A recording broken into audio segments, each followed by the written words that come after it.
Então, hoje nós vamos começar a estudar a cultura do alho. E aí o nome científico, Allium sativum. O alho é uma cultura, uma olerícola, né, muito importante no nosso país, pelo seu valor condimentar, né? Todo mundo, praticamente todo mundo, usa, né, o alho para tempero, né? Tempero de carnes, de diversos pratos, nós temos o uso do alho. Então, além dessa importância no condimento, por ele ter muito sabor, cheiro, né, que exala, isso auxilia ali no tempero dos alimentos, ele também tem ação fitoterápica. Ele tem diversas propriedades, inclusive propriedades antibióticas, tá? O alho, ele, inclusive quando eu fazia faculdade, eu fiz um trabalho avaliando o crescimento do fungo que causa antracnose no mamoeiro, e eu fiz uns testes com diversos extratos vegetais, inclusive um era o alho. E o alho inibiu o desenvolvimento do fungo, para vocês verem a ação, né, que ele apresenta uma ação antifúngica.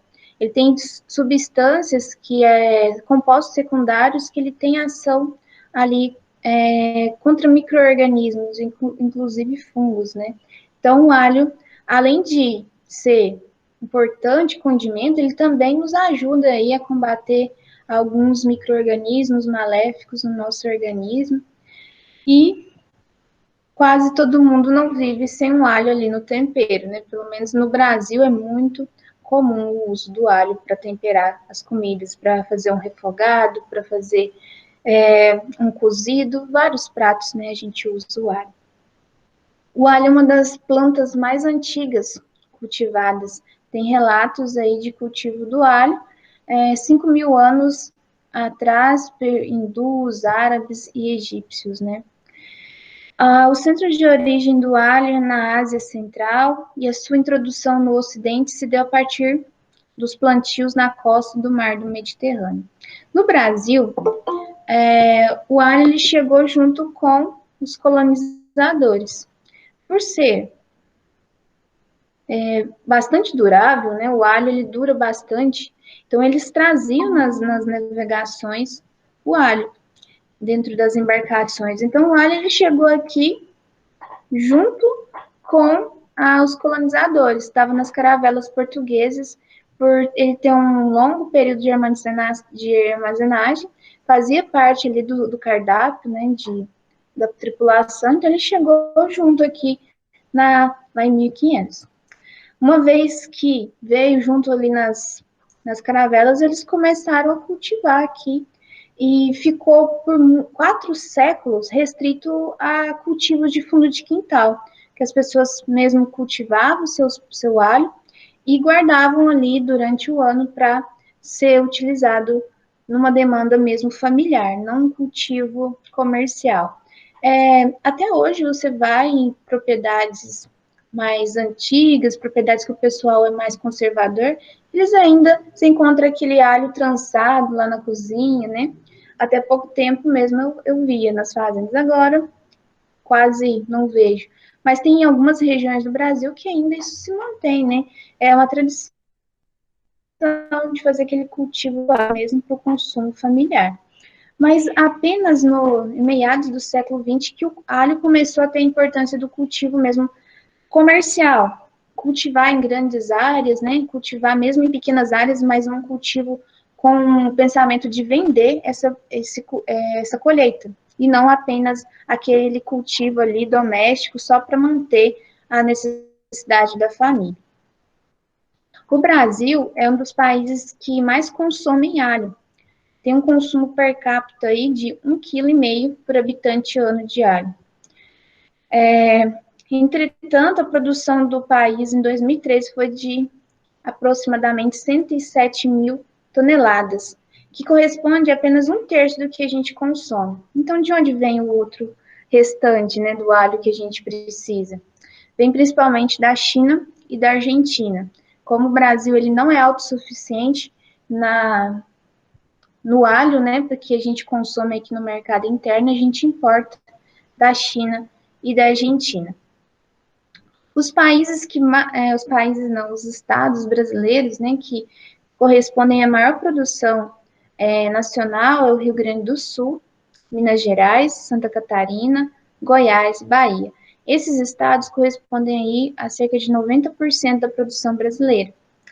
A produção hoje, né, vamos falar em produtividade, né, até alguns anos atrás, a produtividade era em torno, em Minas, aqui no estado, em Goiás, de 10 toneladas por hectare. Mas atualmente a produção aqui no Cerrado tem ultrapassado 15 toneladas por hectare. Esse aumento na produtividade se deve à melhoria nas tecnologias de mecanização, à qualidade do, do bulbo semente, né? Que o alho ele não produz semente, assim, ele não é cultivado via semente, como é o caso da cebola que a gente estudou. O alho, o cultivo dele é pelo bulbo, que é os dentes de alho mesmo, né? Só que para ter um plantio de alta qualidade, esses bulbos também têm que ser de boa qualidade, nesses bulbilhos. Então, hoje tem já um investimento maior na produção desses bulbilhos livres de vírus, livres de doenças fúngicas, então de maior qualidade. O melhoramento também passou a ser uma realidade da cultura, né? Então, materiais mais adaptados às regiões diferentes do Brasil, inclusive aqui para as nossas regiões do Cerrado, né? Outra técnica que é bastante utilizada e que possibilitou cultivar alguns materiais de alho que só se adaptavam, por exemplo, em regiões muito frias, como o sul do Brasil, com o processo de vernalização dos bulbilhos antes do plantio, passou a ser uma técnica que possibilitou cultivar esses materiais em regiões mais quentes. A gente já vai falar sobre o que é a vernalização dos bulbilhos. O alho, ele pertence à família Aliaceae, que é a mesma família da cebola, da cebolinha. Ela é uma planta herbácea, estamos vendo aqui nessa imagem à esquerda a forma da folha, né? A cebola tem a folha bem arredondadinha. O alho ele tem uma folha mais achatada, né? Aqui mostrando na foto da direita o caule verdadeiro do alho, quando você destaca todos os bulbilhos, que a gente chama popularmente de dente de alho, né? Vocês vão ver que sobra um disco embaixo, aquele é o caule verdadeiro. E logo embaixo o sistema radicular. É um disco comprimido esse caule verdadeiro, né? Então, assim como a cebola também, que a cebola é só aquele disquinho embaixo, que é o caule verdadeiro. E o pseudocaule, ele é formado pelas bainhas das folhas, né, que a gente vê ali por cima da terra. O alho é um bulbo composto, diferente lá da cebola, que é um bulbo simples, o alho é um bulbo composto. E ele é composto por vários bulbilhos, como vocês estão vendo aqui, que a gente chama de dentes, né? O número de bulbilhos pode variar de 5 a 56, dependendo do material, né?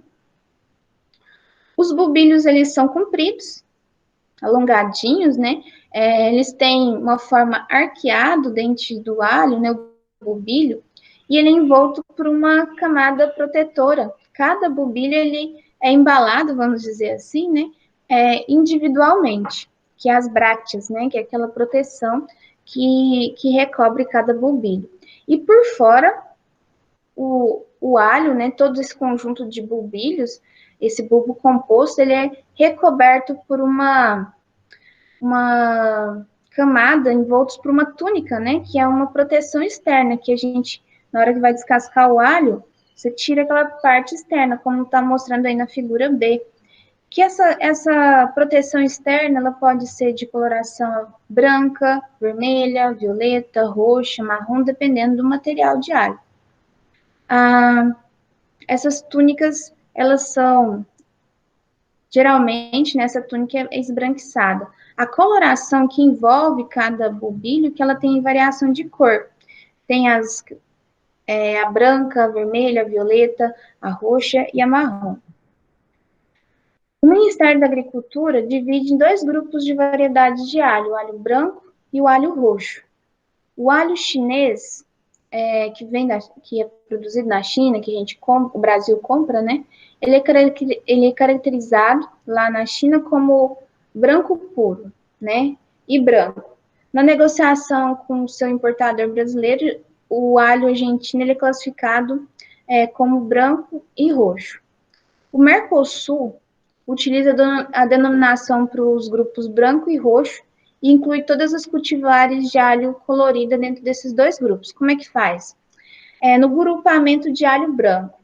Para ser caracterizado como alho branco, ele vai ter que ter predominância daquela coloração daquela película que recobre o bulbilho branca. Pode até apresentar alguma listra arroxeada, mas ela é em menor destaque. Já o alho roxo é que ele vai ter predominância da coloração daquelas brácteas que recobrem os bulbilhos, o dente do alho, né? Uma coloração roxa. No Brasil, as variedades de alho que são mais cultivadas são divididas ainda em grupos nobres e comum. Esse grupo nobre são alho que tem menos de 20 bulbilho pelo bulbo composto. Então, são alhos que têm o bulbo maior. Já o comum são as variedades que produzem mais de 20 bulbilhos ali pelo bulbo composto. Então, produzindo dentes menores de alho.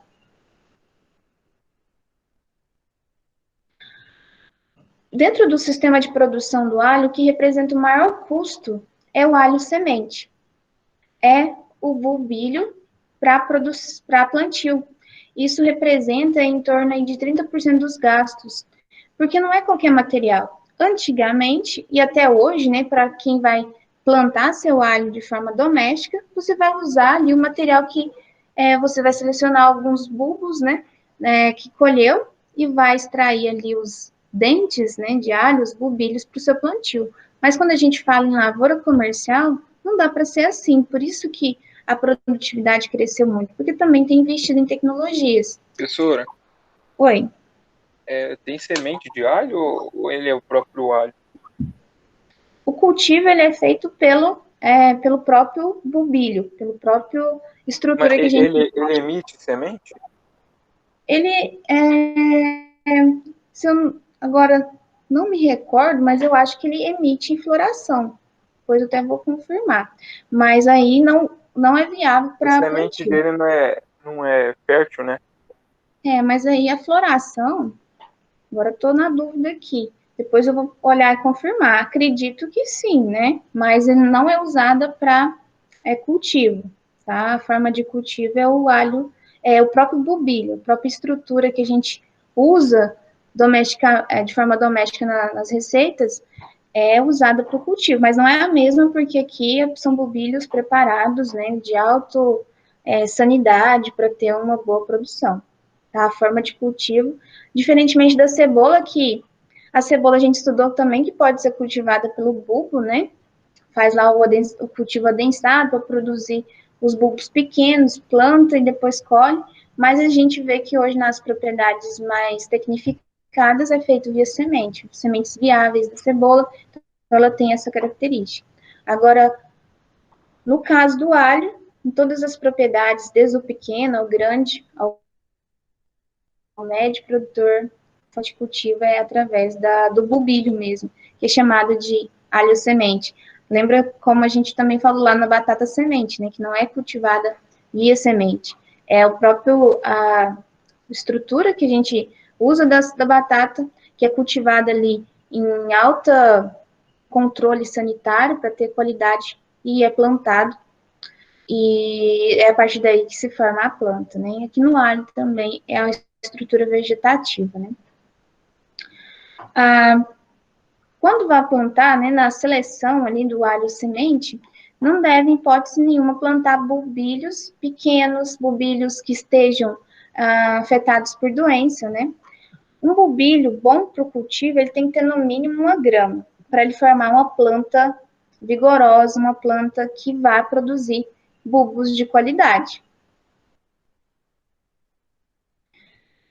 problema do bulbilho, né, é que se ele não tiver uma origem, né, se não foi produzido em condições adequadas de sanidade, ele é um meio de dispersão de doenças. Você traz o bulbilho já infectado por virose, por fungo, por bactéria, por inseto, e você planta.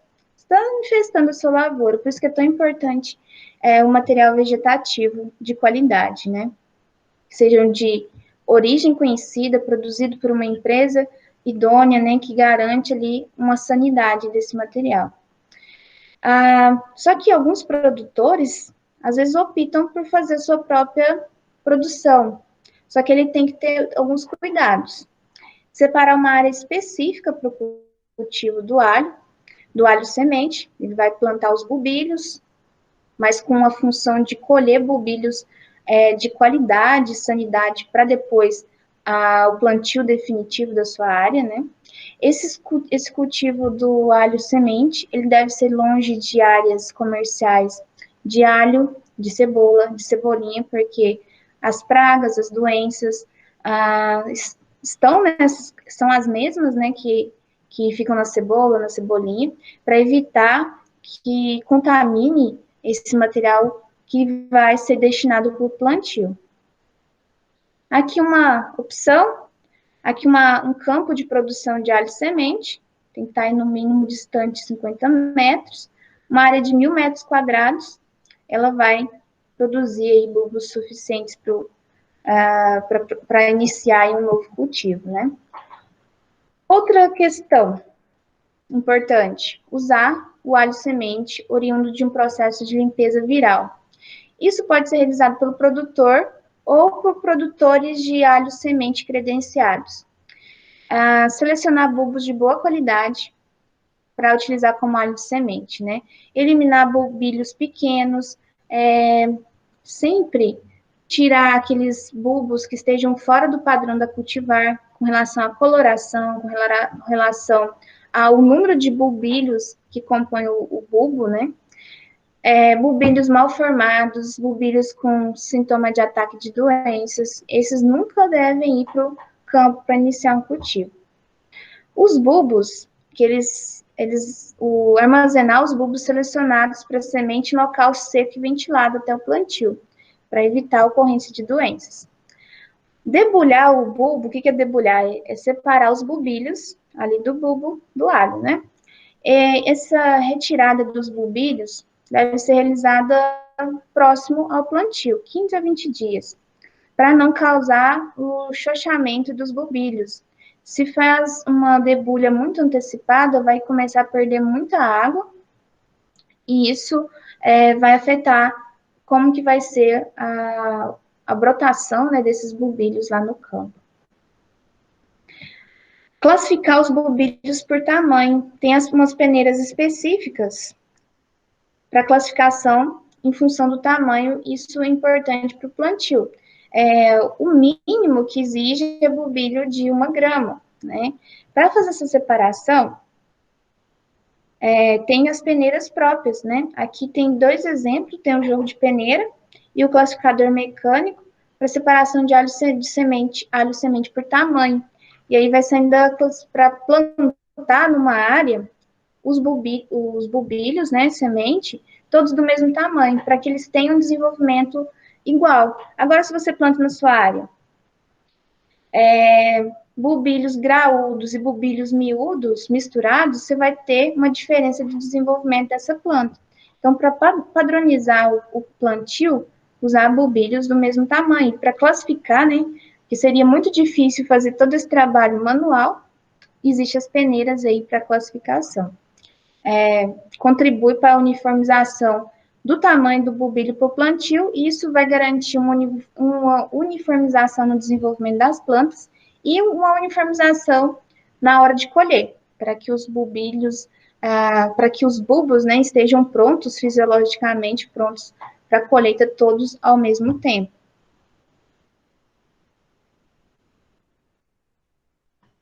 Como produzir, então, esse alho semente livre de vírus? Um dos principais problemas da cultura na transmissão via bulbílio é as viroses. Temos várias viroses, né? As viroses, como a gente já estudou em outras culturas, elas são bem agressivas para a planta, reduzem produtividade, o desenvolvimento da cultura é muito afetado, muitas vezes nem chega a desenvolver, dependendo da idade que essa planta é contaminada, né? Então, para eliminar essa presença de viroses desses bulbos semente, desses bulbílios semente, tem técnicas como a termoterapia dos bulbílios e depois faz o cultivo in vitro do tecido, do ápice caulinar. Vocês lembram que a gente falou de cultivo de tecidos lá na produção de tubérculo semente da batata, né? Então, são técnicas de laboratório que vão produzir alho livre de vírus, para depois ser bulbílios semente para iniciar o cultivo. Então, primeiro faz uma termoterapia, que é um tratamento térmico, retira o tecido do lápis caulinar e faz cultivo de tecido em laboratório e todo aquele processo até chegar no campo para plantar esse material e gerar plantas livres de vírus e, dessa forma, bulbílios livres de vírus que vão para o campo iniciar as lavouras comerciais. O ideal é fazer, depois que fez o cultivo de tecido, que vai produzir esses bulbílios em escala para plantio, né, em escala de bulbílio semente, fazer em ambiente telado, como vocês estão vendo aqui na imagem à direita. Né, um estilo de uma casa de vegetação com tela antiafídeo cercando por todos os lados. E aqui, esse material foi feito cultivo de tecido, isolado lá, livre de virose, e ele é cultivado nesse telado para evitar a ocorrência de virose. Os afídeos, importantes vetores de doenças e outros insetos sugadores também, né? E aí vai garantir dessa forma a produção de bulbílios livres de vírus, né? Aqui nessa outra imagem, mostrando a manutenção de um estoque de alho semente livre de vírus a campo. Aqui também, mesmo nessas condições a campo, para a produção desses estoques de alho semente livre de vírus, é um controle aí importante e feito de forma bastante efetiva, né, de insetos sugadores, monitoramento, né. Esses dados aqui mostram bem como que foi o crescimento da produtividade e também da renda do produtor, né? Na região, esses dados foram um levantamento do município de Cristópolis, na Bahia, mas é uma evidência nacional de como a introdução do alho, dos bulbílios livres de vírus, né, melhoraram a produtividade da cultura ao longo dos anos. Em vermelho, vamos ver a renda do produtor. Nos anos 2000, uma renda uma produtividade abaixo de 2.000 toneladas por hectare nesse município específico, né? E com a introdução aí do alho livre de viroses, que foi a produtividade, foi introduzido aí por volta de, nos anos 2006, por aí, teve uma crescente, olha como cresceu a produtividade, né? Cresceu a produtividade e, consequentemente, a renda. Se você aumenta a produção por hectare, você também vai aumentar a sua renda, né? Então, como foi evidente esse crescimento com a introdução, né, desses bulbílios livres de vírus para iniciar os cultivos. A produção saltou de 4,5 toneladas por hectare em 2002 para 10 toneladas por hectare em 2009. Então, um salto grande, representando aí, isso só pela questão da sanidade do bulbílio semente. Assim que é colhido o alho, a gente falando aqui do alho destinado para a produção do bulbílio semente, isso também para o alho normal, né, que a gente compra, ele tem uma dormência. Por isso que você compra e dificilmente você vai ver um bulbílio ali brotando, né, lá na sua casa, quando você compra para uso doméstico. Isso também é uma característica da planta, né, do alho, de ter essa dormência. Então, assim que ele atinge a maturidade fisiológica lá no campo, ele é colhido, ele tem um período de dormência natural. Essa duração desse estado de dormência ele é bem variável de cultivar, né, e das condições de armazenamento, temperatura de armazenamento, tudo isso. Essa dormência ela pode prolongar 70 dias depois da colheita e a sua intensidade diminui gradualmente com relação ao tempo de armazenamento. Só que aí, o problema do bulbilho para plantio é que precisa quebrar a dormência, né? Ele não pode estar em estado de dormência na hora de plantar, porque senão vai ficar lá no solo por meses e vai perder a viabilidade, vai ficar exposto a fungos do solo, a bactérias, e vai apodrecer aquele bulbilho. Então, por isso que tem que ter os tratamentos de quebra de dormência. Para avaliar a dormência, né, é feito cortando um número de amostras de bulbilhos que vão ser plantados e observando o tamanho da gema de brotação. Deixa eu mostrar aqui a imagem.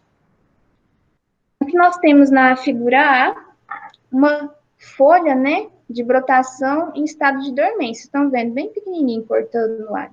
Na B, observa a folha aí de brotação pronta para germinar. Então, nesse ponto aqui, ele não está mais em estado de dormência. Então, é feito para saber o estado de dormência dos bulbilhos para ser plantados, feito o corte de algumas amostras para observar a cor e o tamanho daquela folha lá de brotação, que é a gema, né? Gema de brotação. E através dessas avaliações amostrais é feito o índice visual de superação de dormência, que ele é calculado pela forma IVD, que é índice de visual de superação de dormência, igual a dividido por B vezes 100, onde o A compreende o comprimento da folha de brotação, que é esse que a gente viu, faz uma média, né? E o B, o comprimento do bulbilho. Vezes 100, esse dado. Se os valores avaliados derem superior ou igual a 70%, indica que o óleo semente está adequado para o plantio. Se esse valor der menor que 70, né, é preciso fazer algum trabalho de quebra de dormência antes do plantio. O processo de quebra de dormência pode ser feito em imersão dos bulbilhos em água corrente ou exposição dos bulbilhos em baixa temperatura. A técnica de quebra de dormência de imersão do bulbilho em água corrente é deixar esses bulbilhos em fluxos de água corrente por 24 horas antes do plantio, para ocorrer a quebra dessa dormência. A água corrente ela vai promover um amolecimento daquela folha de proteção, vai reduzir a resistência mecânica para a brotação. Além de a água também remover parte das substâncias inibidoras do crescimento ali da brotação, que são solúveis em água. A outra forma de quebra de dormência é o tratamento térmico, né? É expor os bulbilhos a temperaturas baixas.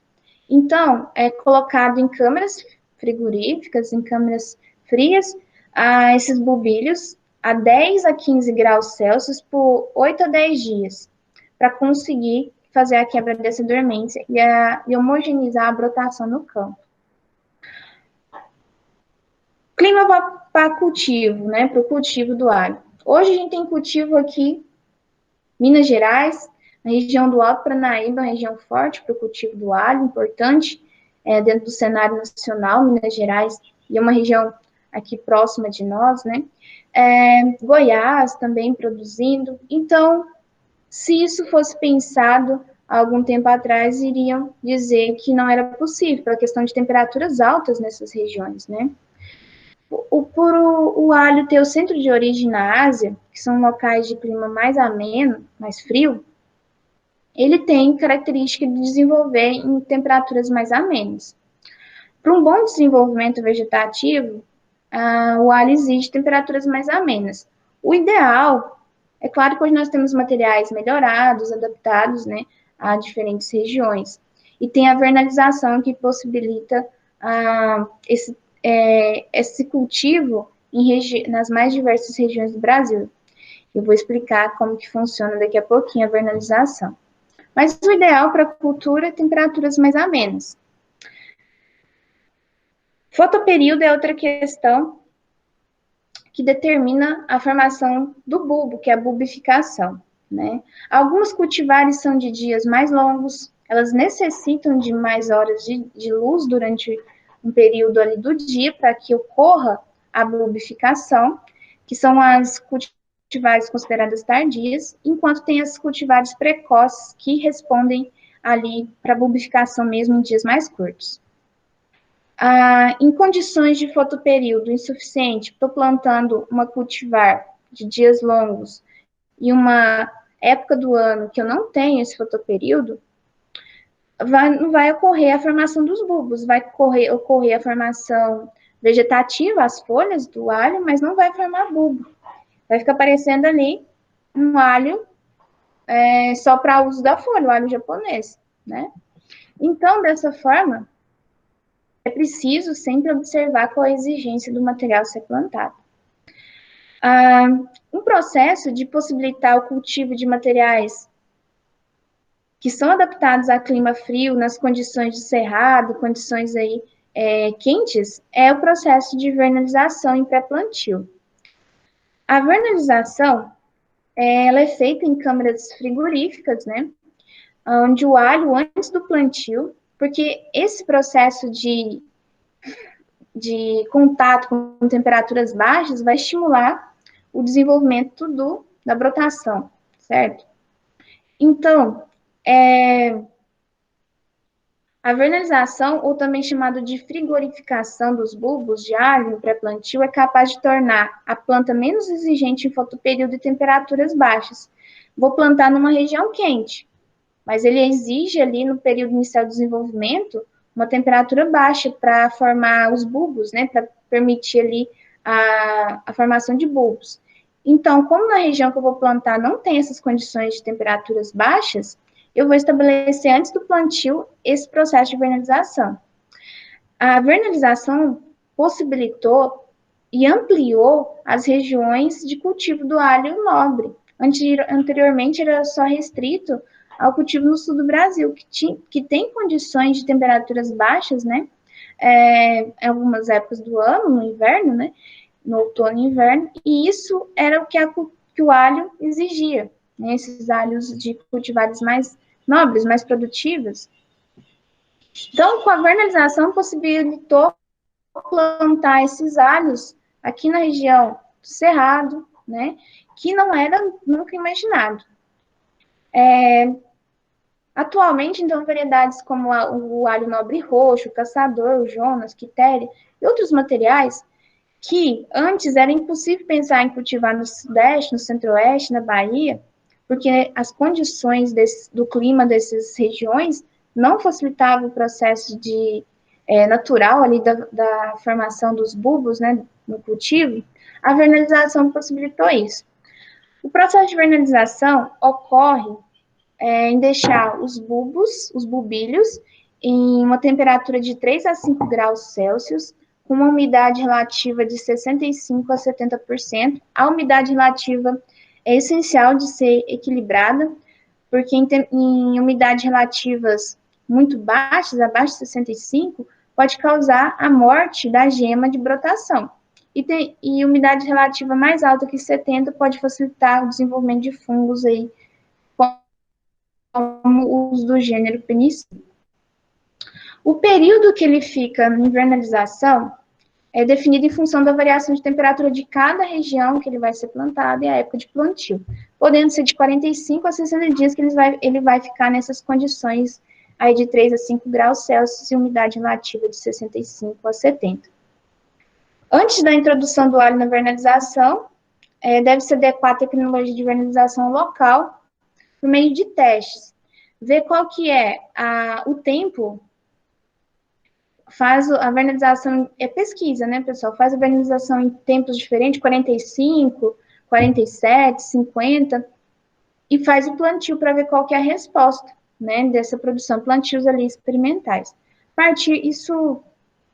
a partir desses dados, é possível para cada região identificar qual é o melhor período de vernalização.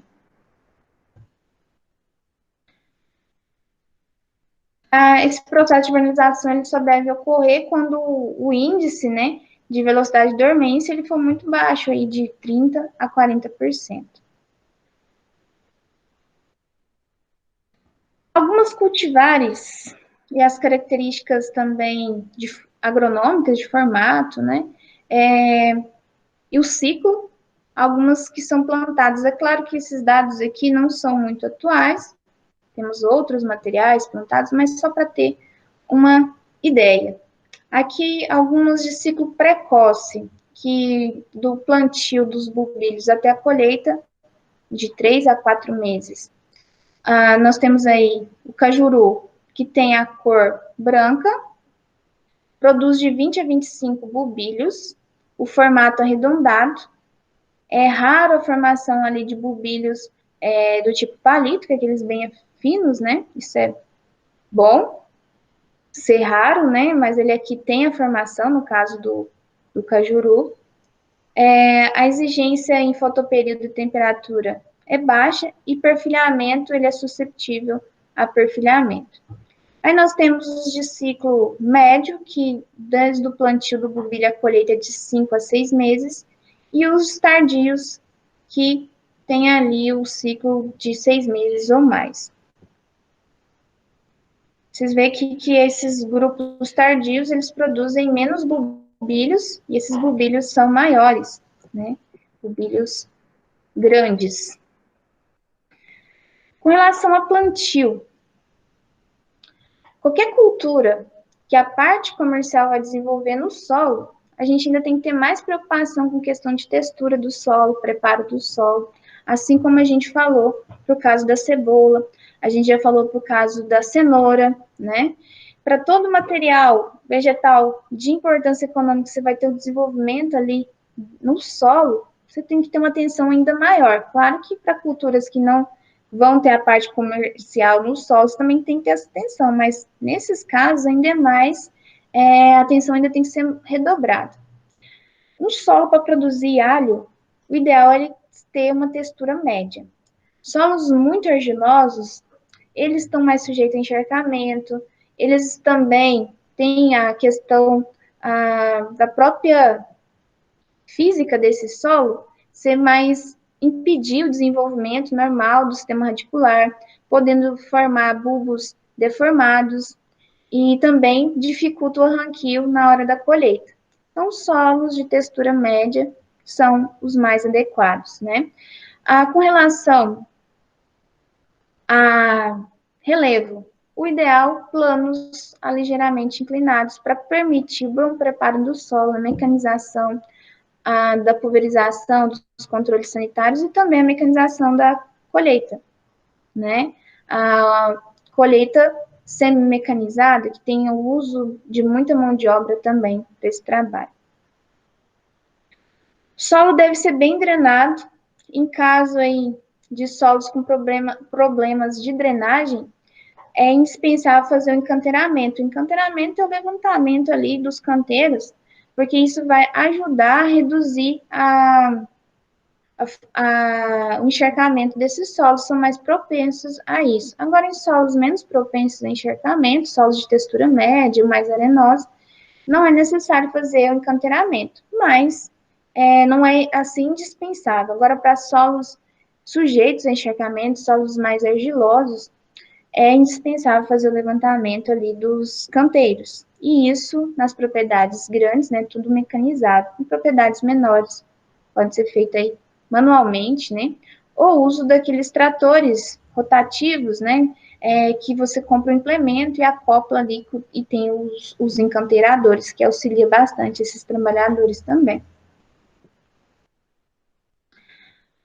Como é um solo, uma parte vegetal que vai desenvolvendo o solo, tem que ter um preparo bom desse solo, né? Para proporcionar um ambiente bom para o desenvolvimento da raiz e do desenvolvimento dos bulbos também. Então, é recomendado fazer uma aração aí profunda, com a profundidade mínima, né? A profundidade mínima de 20 centímetros, e 2 gradagens. O sistema radicular do alho não é muito profundo, então você tem que considerar que pelo menos essa área de 20 centímetros de profundidade está bem preparada. Tem que deixar o solo bem desterroado, tá? Não ter aqueles torrões, porque isso tudo é impedimento físico para o desenvolvimento ali dos bulbos. A aração, ela deve ser feita aí de 45 a 60 dias antes do plantio, seguida da primeira gradagem, para melhor incorporar os corretivos do solo, né?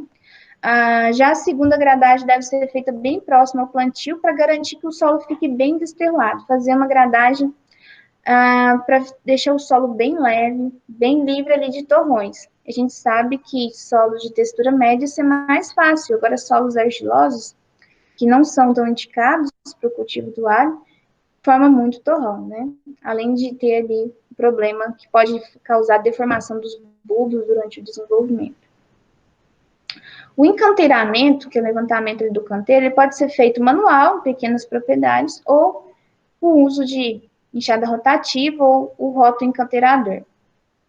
A largura desse canteiro vai depender do esquema de plantio, se é em linha simples, em linha dupla, né?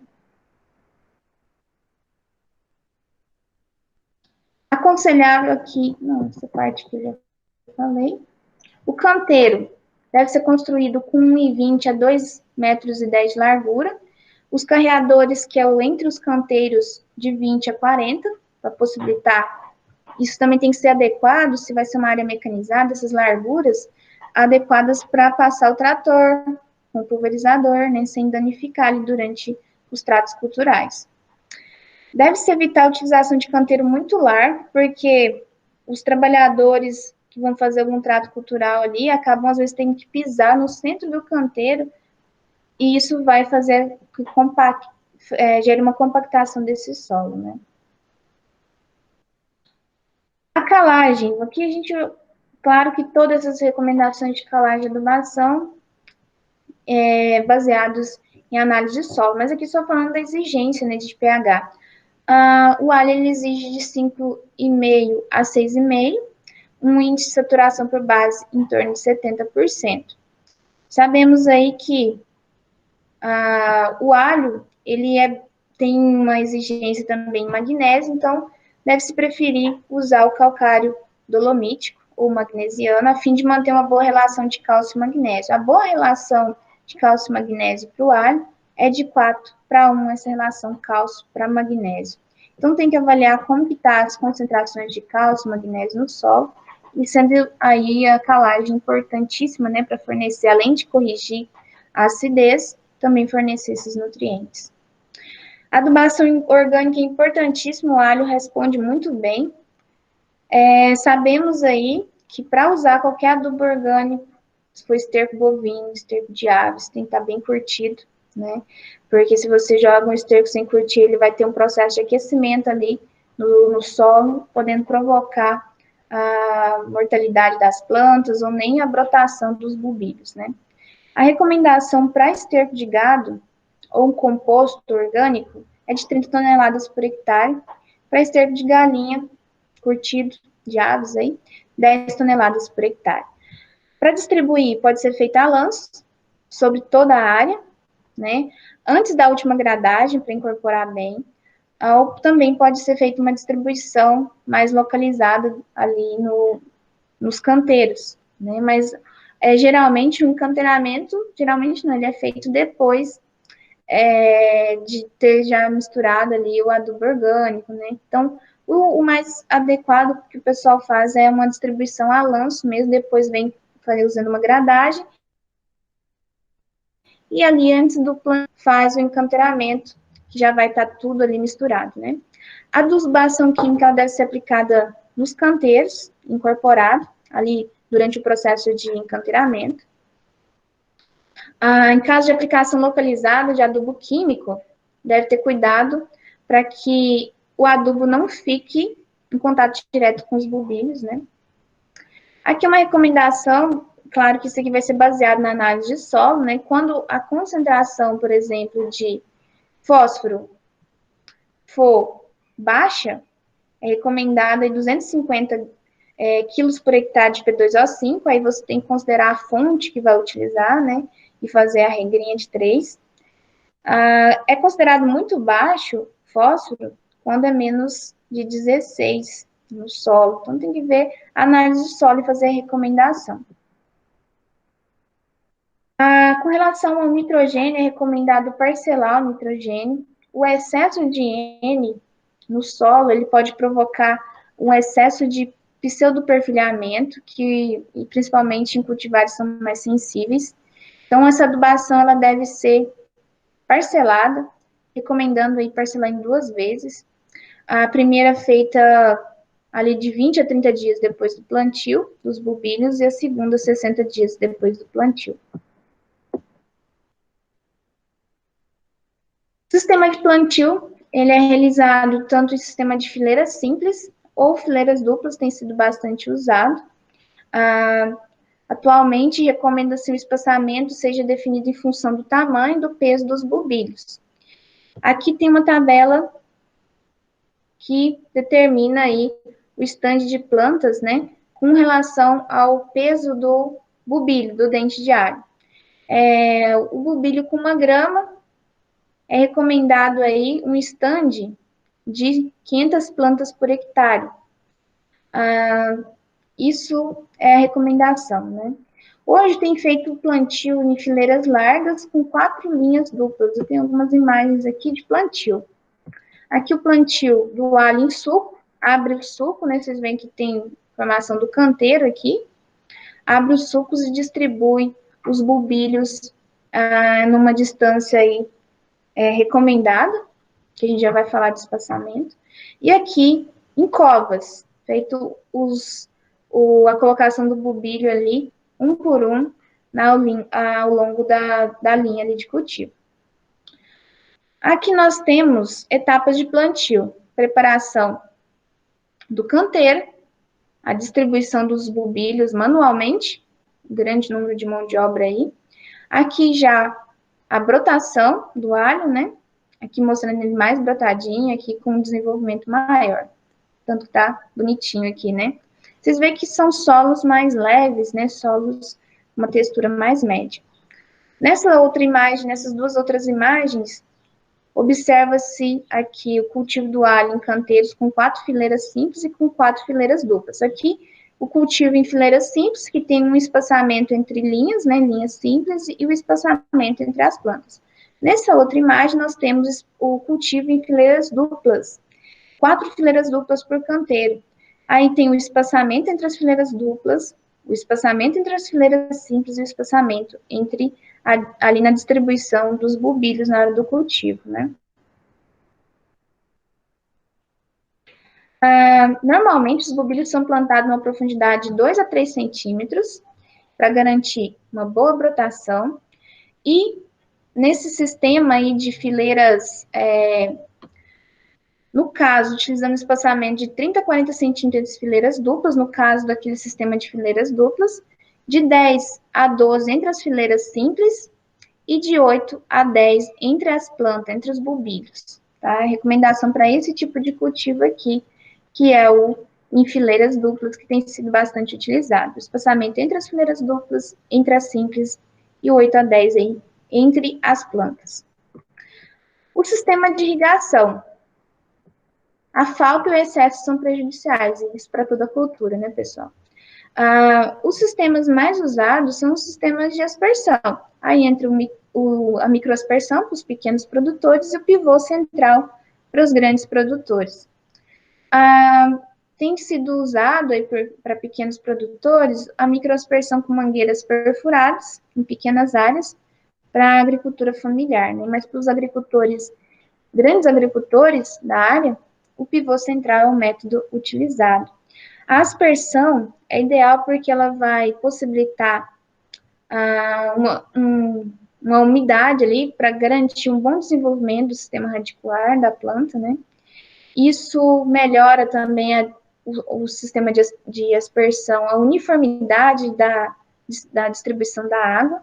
E também, quando você está fazendo a irrigação por aspersão, seja ela a aspersão, a microaspersão do pequeno produtor ou o pivô central, ele lava ácaros, trips que estão ali nas folhas da planta. também tem essa função. Aqui mostrando o sistema microaspersão à direita, lá os aspersores, mencionados de forma para garantir o molhamento aí uniforme. E aqui, na imagem A, os pivôs central em uma área de área. Né? Aqui mostrando a microaspersão e aqui o uso de mangueiras perfuradas, isso para pequenos produtores, né, pessoal? Áreas menores. Os produtores médios e grandes usam o sistema de pivô central.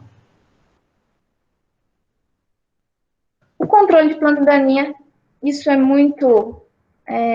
a cultura do alho, da cebola que a gente falou, ela é muito sensível, porque ela é uma planta pequena, uma planta que tem a folhinha fina, então ela mesmo adulta, ela não vai cobrir todo o canteiro. Então, a atenção no controle de planta daninha é sempre tem que ser muito grande, né? Porque é uma planta muito fininha, muito sensível, ela nasce ali bem pequenininha, né? Com as folhinhas finas, então ela não tem um sombreamento, não forma um sombreamento ali para reduzir o desenvolvimento de planta daninha. Então, a competição tem que ser tido muita atenção nesse controle para evitar a competição. O período mais crítico de competição com plantas daninhas é entre o 20º dia depois do plantio e o início da maturação dos bulbos. No final do ciclo, apesar da interferência, a competição não interferir tanto, mas vai dificultar a colheita, vai aumentar o banco de semente de planta daninha no solo, né? A forma de controle nas grandes áreas é o uso de herbicidas, e nas áreas menores hoje também tem sido herbicidas, né? Mas também para a agricultura ali familiar do uso do alho para consumo próprio, que alguns ainda cultivam em algumas regiões do Brasil, é feito manualmente, né? Para hortinha caseira, vamos falar assim. A escolha do herbicida deve ser baseado nas espécies que mais dominam aquela área de cultivo e pode ser usado os pré-emergentes, os pós-emergentes, e sempre observar a dose a ser aplicada para ter uma calibração eficiente, né, do pulverizador. Sei que vocês estão estudando aí tecnologia de aplicação com o professor Elvio, né? Isso tudo, o clima no dia de aplicar, condição de velocidade de vento, temperatura, tudo isso interfere. E a gente falou isso também ano passado, quando estávamos estudando herbicidas, né, ali no controle de plantas daninhas. Mas o sucesso no controle de praga, de planta daninha, de doença, considerando tecnologia de aplicação, é isso. Considerar uma boa calibração dos pulverizadores dentro das exigências para aquele produto, quanto tem que depositar por hectare daquele produto, né, daquela cauda. Então, velocidade de trabalho do trator ou do autopropelido, né? Considerar também o clima, quer dizer, o tempo, né? O clima não, o tempo daquele dia. A velocidade, a temperatura, tudo isso, né, vai interferir. Se você está aplicando uma temperatura de 43 graus, a gente fala aí dessas temperaturas que nós temos aí esses dias, 41 graus. Mas no campo isso é mais alto, né?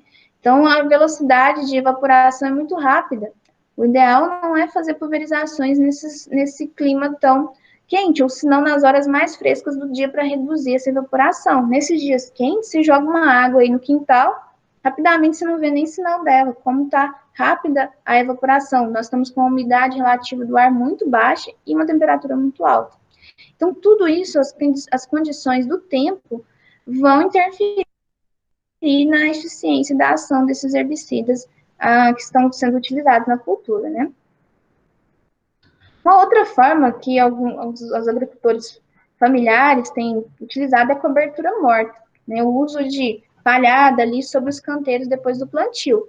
Plantou os bulbilhos, vem distribuindo uma camada de palha, e a gente sabe qual que é a importância da cobertura morta. Diminui a temperatura do solo, diminui a evaporação, a evapotranspiração, diminui a necessidade de irrigação, reduz o impacto da chuva e da irrigação sobre o solo, evitando erosão, e também forma ali uma camada que evita o aparecimento de planta invasora. Só que, como muitos desses produtores usam a camada após colocar o bulbilho no solo, tem que ter o cuidado para essa camada também não reduzir a brotação, não impedir, não ser um impedimento físico. Então, também não pode ser uma cobertura seca, uma cobertura morta, uma matéria vegetal muito grosseira, para não impedir essa brotação do alho. Apesar que a brotação do alho ela é bem vigorosa, ela é bem forte, ela vem rompendo bem a cobertura, mas usar uma cobertura que não seja de materiais tão grosseiros, para não prejudicar a brotação. Acho que por hoje, né, nós já falei bastante, então vou deixar essa parte de pragas da cultura, de doenças, para falar na próxima aula. O material, todo esse conteúdo, estou baseando aí no material da Embrapa Hortaliças, sobre a cultura do alho, material bem fácil de entendimento, muito bom. Quero agradecer a presença de vocês e qualquer dúvida, né? Vou até tirar aqui a dúvida do Patrick, antes da gente finalizar, com relação ao florescimento do alho.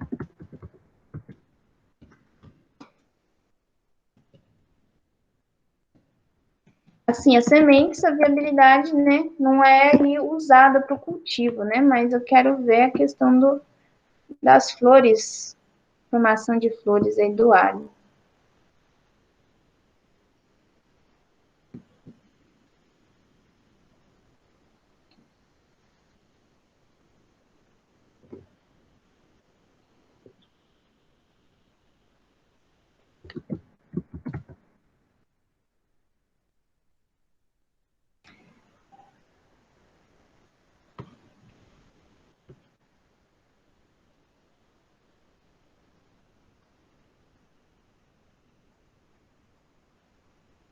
Eu vou procurar depois com mais cuidado o material, Patrick. Mais calma aqui, fazer uma pesquisa certa, né? Porque às vezes você pesquisa aqui rapidamente, acha alguma informação não concreta. Pelo que eu vi aqui, pode ocorrer o florescimento, mas eu vou procurar com mais detalhes aí por que as sementes não são viáveis, porque realmente eu não tenho essa informação para passar com segurança, né? Então eu vou pesquisar certinho, eu mando para você e, quer dizer, compartilho com a turma na próxima aula, tá bom? Tranquilo, senhor. Alguma dúvida, pessoal, do conteúdo da aula de hoje? Da aula de hoje, não. A dúvida que eu tive foi essa mesmo da semente. Então, vou dar uma olhadinha e eu trago com detalhe, vou estudar, porque é até bom, porque eu sei que não cultiva por semente, mas aí os detalhes, né, de por que a semente não é usada, eu não sei passar, é até bom que eu aprenda também. Gustavo, Mariana, alguma dúvida? Por enquanto, tudo certo, professor. Eu vou deixar uma atividade para vocês lá no Class, tá bom? E agradeço a presença de vocês. Tenham um bom final de semana, prolongado, né, com feriado. A gente se encontra na terça-feira na aula de fruticultura. Um abraço. Feriado, senhora? Então, feriado na segunda. Segunda? De segunda, né? Tava sabendo disso não, senhora. Coisa boa aí. Dia de Nossa Senhora. Que benção. Que benção. É verdade. E Eu tinha vocês até esquecido aí.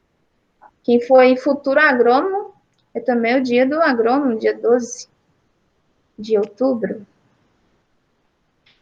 Um abraço para vocês. Descansem. Também, senhora. Obrigada.